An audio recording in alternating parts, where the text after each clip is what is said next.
ang makukuha ng ating mga bida. Nakikita na natin na si Brian ang may pinakamaliit na laki ng noodles. Ito ang unang beses na nakakita ako ng ganitong kaliit sa buong buhay ko. Makikita lamang ito sa ilalim ng pinakamakapangyarihang mikroskopyo at tingnan natin kung paano ito kakainin ni Brian. Sige na Brian, hindi uubra ang chopsticks, baka tweezers pwede. Oh, si Brian ay hindi nakakakuha ng noodles. String lang nito. Paano mo nagustuhan ang noodles mo, Brian? Tapos na ba talaga? Sige, tingnan natin kung paano kakainin ni Jane ito. Meron akong medium-sized na noodles. Mahilig ako sa noodles dahil napaka-incredible at masarap.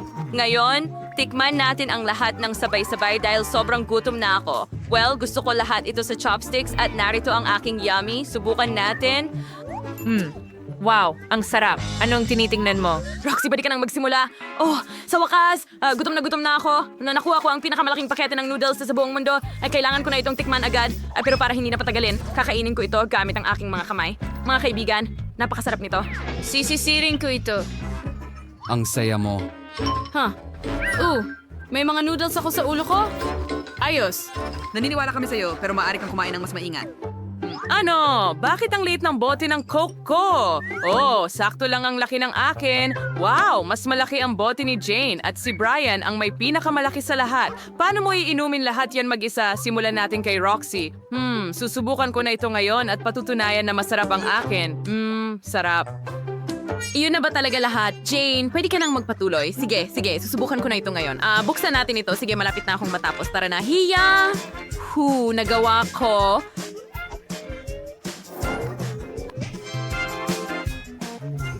Astig.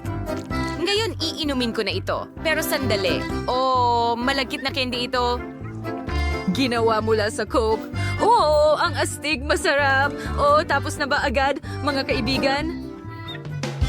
Hindi ko maalis ang daliri ko. Oh, hindi! Tulong! Sige, hilahin mo. Hindi ito nakakatulong. May ideya ka ba? Oo, may ideya ako. Kailangan mong lagyan ng langis ang daliri ni Jane. Pagkatapos, madali nang matatanggal ang bote. Subukan natin. Naku! Pasensya na, Jane, pero malaya ka na. Brian, ikaw na ang susunod. Halika na. Sige, tara na. Dapat kong buksan ang boteng ito pero hindi na talaga ito ganun kadali.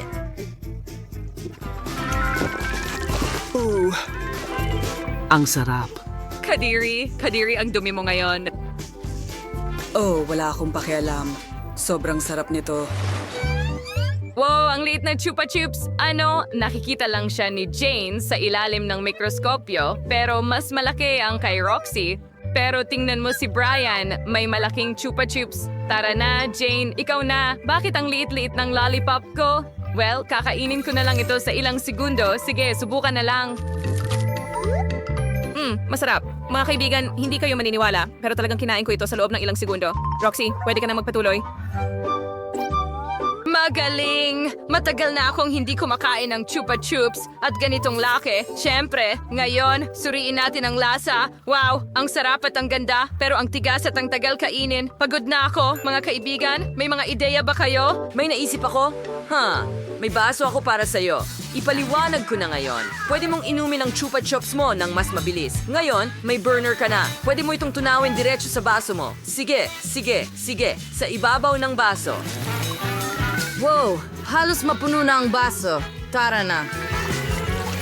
Tinanaw ko ang buong Chupa Chups na ang stick na ito ay pwedeng gawing straw. Oh, ang sarap! Talagang nagustuhan ko ang ideya mo, Brian. Salamat. Ikaw na ang susunod. Oh, huwag mo akong pasalamatan. At sa wakas, makakain ko na ang chupa chups ko. Ang laki nito, hindi ko talaga maangat. Mabigat. Oh, subukan nating basagin. Oh, sige na. Isang chainsaw. Hindi gumagana? Talaga? Sige, didilaan ko na lang sa tradisyonal na paraan. Oo, medyo tatagal ito, alam ko yon. Pero hindi ko ito pwedeng iwanang hindi nakakain. Oh, ang astig! Nakahanap na ng gagawin ng mga babae, pero si Brian hindi pa rin nakakain ng kanyang lollipop at tatagal pa ito ng matagal, kaya pwede kang magpatuloy sa iyong gawain. Halika na, ilang dekada na ang lumipas at hindi pa rin nababawasan ang Chupa Chups. Paano nangyari iyon? Kayo ay tumanda na ng husto? Matutulungan mo ba, Brian? Sige, pero kailangan niyang gawin ito mag-isa. Binabati ko kayo sa inyong pagre-retiro, mga kaibigan. Oh, Diyos ko! Ang liit ng pizza na nakuha ni Jane, ito ang unang beses kong makakita ng ganito. Mas maswerte ng kaunti si Brian, pero si Roxy ay may napakalaking pizza. Ayos, simulan natin kay Jane. Tara, napakaliit ng pizza ko. Hindi ko kayang kainin ito sa ilang kagat lang. Suriin natin ito ngayon. Masarap. Brian, ikaw naman. Pero paano ko kakainin ang pizza ko? Oh, may cool akong ideya. Pwede kong hiwain gamit ang pizza slicer. Ganyan lang. Paikot para makain ko ito ng buo. Tingnan mo. Kung spiral. At kakainin ko na ito ng ganyan. Ang sarap. Mga babae, ang pizza ay sobrang sarap. Hindi ko man lang napansin na naubos ko na lahat. Oo. Sino ang susunod? Roxy, tara na. Sa wakas. Talagang gusto kong subukan ng malaking pizza. Gustong gusto ko ito. Ngayon, ilagay natin ang lahat ng piraso sa ibabaw ng isa't isa at magkaroon ng isang malaking hiwa ng pizza. Kailangan ko talagang kainin ang lahat hanggang sa huling mumo. Ang bango ay sobrang sarap. Mas masarap pa ang lasa. Mga kaibigan, hindi ko alam kung kaya kong kainin lahat ito. Oh, Roxy, susuporta ng grupo na yan, kaya mong gawin. Ang kahit ano, sige na, kain. Kaya mong gawin ang kahit ano. Tingnan mo ang mga cool na poster at pusa na meron ang mga tao. Kailangan kong tapusin ang lahat. Roxy, wow, nakain mo na ang kalahati. Marami pa ang natitira. Huray, oo. Sige, itulak pataas. Halika na, tapos na ako. Kaya ko ito. Mga kaibigan, gumising kayo. Salamat. Oh, meron akong maliit na waffle. At meron akong regular na isa. Ako ay may malaking waffle. Ang galing talaga. Susubukan ko ito ngayon. Pero meron lang akong napakaliit na mga kagamitan. Nagsisimula si Roxy. Paano ko kakainin ang napakaliit na waffle gamit ang napakalaking gamit? Alam ko na. Kakainin ko na lang ito. Gamit ang dila ko. Ang astig. Jane, ikaw na. Ang ganda, amoy waffle.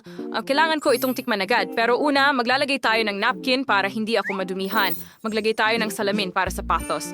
At, Brian, purara ka. Pero alam ko kung ano ang asshole. Kaya wag mo akong pigilan sa pag-enjoy ng aking waffle. Masarap, napakasarap, Brian. Kung hindi ka makapaghintay, pwede mong kainin ang iyong waffle. Oh, may pumasok sa bibig ko. Hindi. Natanggal ko ang mga gamit ko. Well, kakainin ko na lang gamit ang mga kamay ko. Ang sarap. Ang waffle na ito ay talagang kamangha-mangha.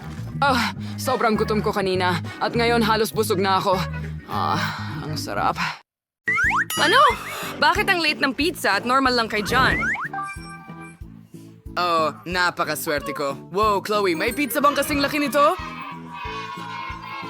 Punasan mo ang salamin mo, nerd. Kita mo, may pizza ako, pero si Emma ang unang kakain. Eksakto, meron akong super liit. Ayan, tapos na ako. Ang sarap! Yeah. Okay, ako naman ngayon. Baka mas maliit ito kaysa sa kay Chloe, pero sigurado akong hindi ito gaano kaunti sa sarap. Pwede mo bang ibahagi ng kaunti? Tama na. Hindi sa'yo yan. Nakuha mo na ang parte mo. Hindi. Sige, may dalawa pa akong piraso. Ngayon, pagsasamahin ko sila, ang cheesy. Gustong gusto ko ito. Ikaw na, Chloe.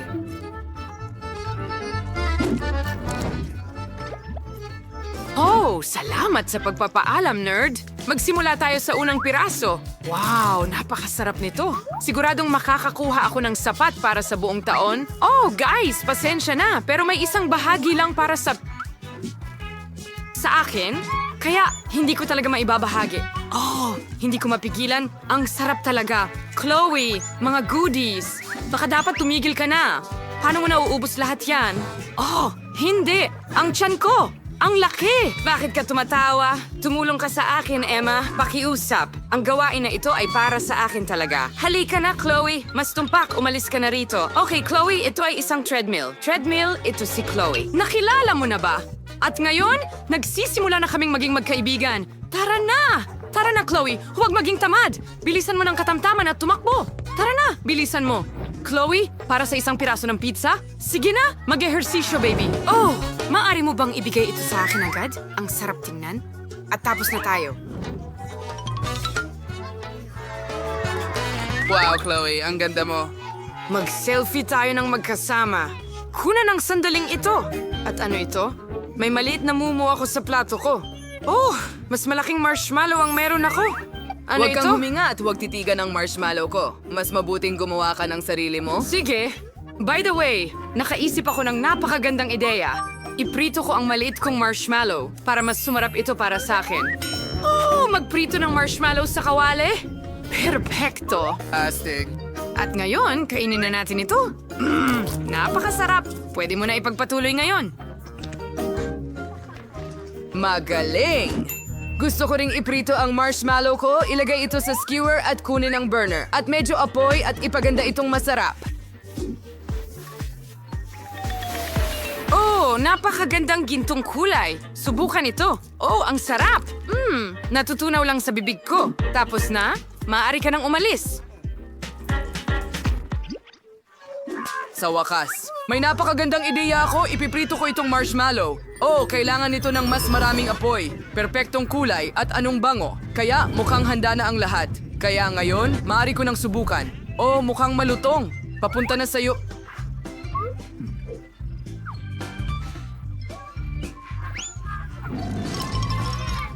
Kadiri? John? Parang hayop ka lang. Oo, ako nga. Mabuti ba o masama yun? Oh, sige. Ano yun, Emma? Ito ang aking timba ng popcorn. Hooray! Akin ito. Ang daming popcorn dito. Astig. Kamusta ikaw, John? Oh, John, ito ang pinakamaliit na popcorn na nakita ko. Kaya ano? Masarap ito, sigurado. Pero kaya kong gawing mas malaki. Oh, tama. Kaya kong gawing mas malaki. Meron akong espesyal na buto. Kailangan natin subukan ito. Direkta, isuot ang proteksyon na salamin, at buksan. Oh! Maghanda ka. Magkakaroon ng higanteng... Anong kahon? Ano? Ano yon? Akala ko gumana. Halika na. Hindi talaga ako pare. natulungan dito. Oh, sige. Kakainin ko na lang itong pop. Tapos na ako. Salamat. Maaari ka nang magpatuloy, Emma. Magaling. Subukan natin ngayon. Napakasarap niyan. Kakainin ko lahat ng mabilis. Emma, ang bilis mo. Oh, huli na ito? Okay, tapos na ako. Chloe, ikaw na. Sa wakas, masisiyahan na ako sa masarap ko. Mahilig ako sa popcorn. Ang sarap. Ako una. Hindi! Tara na! I-share mo rin sa akin. Ang sarap at ang dami nito dito. Nahuhuli ko. Nahuhuli pa ng mas marami. Ano? Tapos na ako? Ay, hindi. Kailangan ko lang lumusong sa timba na ito. Okay. Kumusta muli? Ano ba ito maliit na Pringles? Oh, hindi.